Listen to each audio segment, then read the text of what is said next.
Estamos asistiendo a la videoclase de Pedagogía Primer Año, Ciencias de la Educación. Vamos a continuar en esta oportunidad abordando a Manganiello et. Refiriéndonos al origen de la pedagogía y a su constitución histórica. Bien, en cuanto al origen de la pedagogía, como hemos mencionado antes, la educación es un fenómeno que se viene realizando desde que existe la humanidad, ¿verdad? El hecho educativo como quehacer humano, como práctica, como acción, ¿verdad? Es por lo tanto anterior a la reflexión o a la teoría de la educación.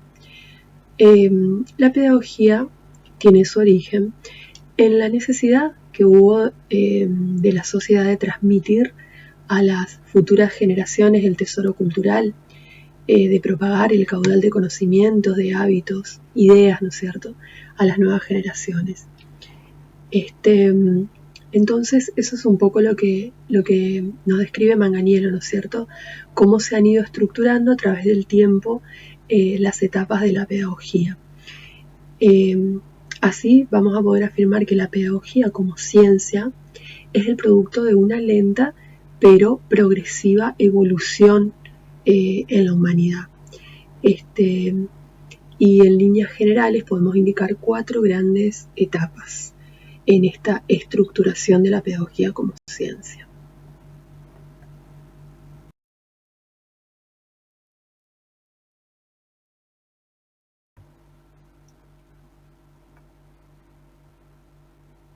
En la etapa de acumulación que llega hasta la Grecia clásica, los pensamientos de la educación nacen en el ámbito religioso de las antiguas culturas orientales, en el comienzo mismo de la filosofía occidental. Ahí se puede decir que se encuentra el germen de la pedagogía, que habrá de recorrer un largo camino, como decíamos, progresivo, hasta constituirse como una ciencia autónoma. En esta etapa las ideas pedagógicas aparecen integradas a los pensamientos religiosos, políticos, morales, teológicos. Sin embargo, se puede decir que la educación adquiere el carácter de intencional, es decir, aparece la intención de educar. Es por eso que se introducen métodos didácticos en el proceso de transmisión de conocimientos, hábitos, creencias a los jóvenes. La pedagogía entonces emerge de los pueblos orientales. Sin embargo, en esta etapa sus ideas, sus preceptos, sus postulados se encuentran todavía desorganizados, se encuentra todavía dispersa. Están unificados en elementos religiosos o morales. Aparecen los aportes en cuanto a la educación, los podemos encontrar en la Biblia, en los textos sagrados de China, en el Código de Manú, en los textos budistas, literatura sánscrita. Es allí donde aparecen, ¿no es cierto?, los aportes o las referencias al problema educativo.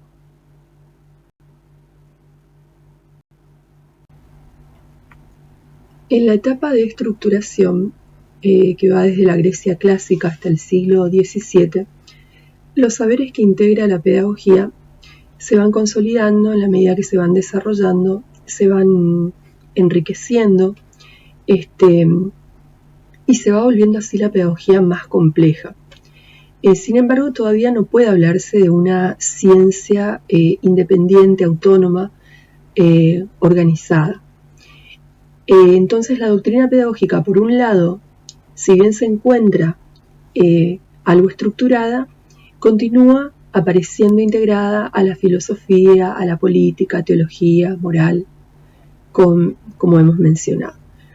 Los primeros ensayos importantes de la pedagogía aparecen en Grecia.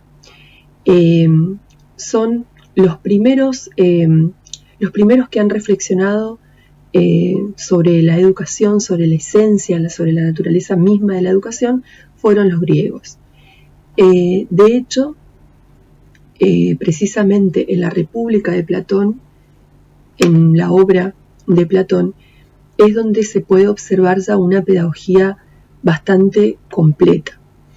Esta obra, quizás la más conocida, la más influyente de Platón, la República de Platón, es un compendio de todas las ideas que integran la filosofía de Platón. Involucra distintos temas como la ontología, gnosiología, teología, y a través de 10 libros que se conforma la obra, se plantean distintas doctrinas. Entonces, en esta etapa de gestación, la pedagogía va recibiendo aportes de distintas obras, ¿no es cierto? Como por ejemplo la Institutio Oratoria de Quintiliano, que una obra enciclopédica que recoge todo cuanto necesario para formar a un orador, también de Magistro de San Agustín, que plantea, ¿no es cierto?, plantea el camino que debe seguir el educador y el fin último que implica su tarea. Como los aportes de esta obra también recibe el de otros, nosotros estamos mencionando algunas, por ejemplo, de Magistro de Santo Tomás, ¿no es cierto?, sumada a las que hemos mencionado, representantes de esta etapa de estructuración. En este periodo, en la etapa de iniciación científica, va a surgir el intento de someter el saber pedagógico a una estructuración científica independiente, con Röttgen y Comenio, cada uno desde sus aportes al campo pedagógico. En el siglo XVII surge una impactante revolución en el campo científico. La ciencia se va a asentar en bases de la experiencia y de la razón. Es con el empirismo de Bacon y con el racionalismo de Descartes que ocurre esto, y se inician los métodos rigurosamente científicos. El empirismo de Bacon, que sostiene que la fuente de todo conocimiento son los sentidos, y el racionalismo de Descartes, que da primacía a la razón en ese conocimiento de la verdad. De esta manera, la ciencia se va a alejar de la tradición de la antigüedad en la que se vino desarrollando. Esto, por supuesto, impacta en el ámbito pedagógico. A partir de entonces se va a sustituir entonces la rutina tradicional de enseñanza por los métodos de enseñanza que están fundamentados en bases empíricas y racionales. Es de esta manera como la didáctica se estructura como una parte de la pedagogía que se va a ocupar de metodizar el proceso de aprendizaje. Si bien fue Röttgen quien manifestó la necesidad de llevar a cabo la enseñanza mediante reglas, es realmente Juan Amos Comenio, con su Didáctica Magna, quien inicia esta ardua y progresiva tarea de dar estructura y fundamento científico a la didáctica. En el siglo XVIII, la pedagogía ya adquiere un extraordinario avance, consolidación de sus ideas y esclarecimiento, y en esta etapa corresponde mencionar a Rousseau, Pestalozzi, luego Herbart, ¿no es cierto?, donde podemos decir o afirmar que ya tenemos una pedagogía bastante completa, bastante más estructurada, con bases filosóficas y psicológicas. Es en la segunda mitad del siglo XIX donde la pedagogía se fundamenta en concepciones positivistas, ¿no es cierto?, y se indagan en las leyes del hecho educativo, donde la doctrina pedagógica se observa una doctrina pedagógica completa.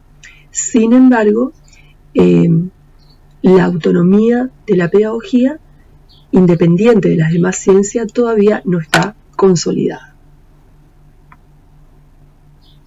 En la etapa de madurez científica, ya la última etapa en la estructuración de la pedagogía, que va desde finales del siglo XIX y principios del siglo XX, van a acontecer numerosos debates en el campo de la pedagogía sobre el carácter de esta disciplina. Se genera está marcada esta etapa por una fuerte reacción que se da contra el positivismo, y esto está representado principalmente con Dilthey a finales del siglo XIX, quien promueve esta corriente, ¿no? Dilthey separa las ciencias de la naturaleza y las ciencias del espíritu y ubica la pedagogía entre las ciencias del espíritu, considerando que el hombre es un ser espiritual en el mundo de la cultura. La pedagogía entonces contemporánea va a incluir numerosas doctrinas pedagógicas con una nueva concepción del hombre y de la vida, y esto va a generar un movimiento renovador en el campo educativo. En esta etapa entonces con la pedagogía moderna hay una gran expansión, proliferación de distintas corrientes pedagógicas que surgen, representadas por distintos referentes dentro del campo pedagógico. Esto se da de una manera extraordinaria en este periodo. Se caracteriza en general porque se supera el monismo naturalista. Saben que el monismo naturalista es una teoría que plantea que existe un solo método para conocer, para todas las ciencias, aplicable a todas las ciencias. Entonces, este periodo, decíamos, se caracteriza por eso y se da un nuevo ideal de formación humana que promulga el desenvolvimiento de todas las fuerzas esenciales o rasgos esenciales del hombre en relación al contexto sociocultural en el que éste está inserto. De esta manera, la pedagogía se puede decir que en la medida que va esclareciendo sus ideas, adoptando, elaborando su propia terminología, estructurando su vocabulario, se va aproximando y logrando su madurez científica.